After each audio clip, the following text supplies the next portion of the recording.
আসসালামু আলাইকুম। আমরা এখন ইসমাইলকে নিয়ে এসেছি ঝাড়খণ্ডে ব্লাড দিতে, ঝাড়খণ্ডের ব্লাড ব্যাংকে এক বয়স্ক মায়ের জন্য। সে অনেক ব্লাড খোঁজাখুঁজির পর আমাদের এনজিওর কাছে খবর আসে, অসময় আলোরবাতি এনজিওর কাছে। তা আমরা তৎক্ষণাৎ ইসমাইল ভাইকে ফোন করি। ইসমাইল ভাইকে নিয়ে যাচ্ছি, এখন রাস্তায় রয়েছি। সে একটা জিনিস, নিজে রক্তদাতা হন এবং অন্যকে রক্ত দিতে আগ্রহ যোগান। নিজে রক্ত দিবেন তো নিজের যা উপকার রয়েছে এবং যে একজন পেশেন্ট বাঁচবে তারও উপকার রয়েছে। যখন সে পেশেন্ট আপনার রক্তে বাঁচবে তখন আপনার খুব মনটা ভালো হবে বা নিজেকে অনেক ভালো লাগবে।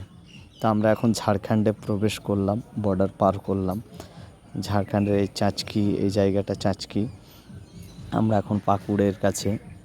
তো সকলকেই বলবো এগিয়ে আসুন রক্তদানে, ফুটুক হাসি প্রাণে প্রাণে।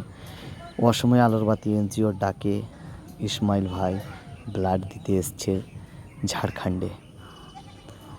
তাই আমি একজন নিজে রক্তদাতা এবং নিজেকে আজকে মনে হচ্ছে কি আমি একটা ভালো কাজ করেছি, কেননা আমি নিজে রক্তদাতা, একজন রক্তদাতাকে তৈরি করতে পেরেছি। আমার ডাকে একবার বলাতে সে চলে এলো ব্লাড দিতে ব্লাড সেন্টারে। সে এখন আর কিছুক্ষণের মধ্যেই এই তো আমরা প্রবেশ করছি ঝাড়খণ্ডের যেই ব্লাড ব্যাংক রয়েছে, সে ব্লাড ব্যাংকে প্রবেশ করলাম ইসমাইলকে নিয়ে। সঙ্গে রয়েছে রোশান।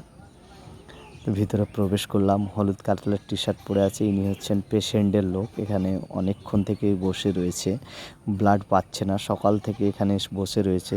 কার কাছ থেকে নাম্বার পেয়ে খোঁজ নিয়ে আমাদের কাছে এনজিওর কাছে খবর আসে।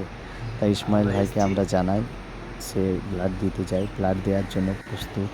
ব্লাড টেনে নিলাম, ব্লাড টানছে, এখন টানা চলছে। তাই সবাইকে বলবো রক্তদাতা হন, রক্ত যোদ্ধা নিজে তৈরি করুন। বন্ধু বান্ধবকে বলুন নিজের রক্ত দেওয়ার উপকারিতা কী। মূল্যবান রক্ত 4তম ডোনেট করলো ইসমাইল, এবং আমি সেনারুল নিজে 7তম ব্লাড ডোনেট করেছি। ব্লাড পেয়ে কেমন লাগলো? ভালো লাগলো।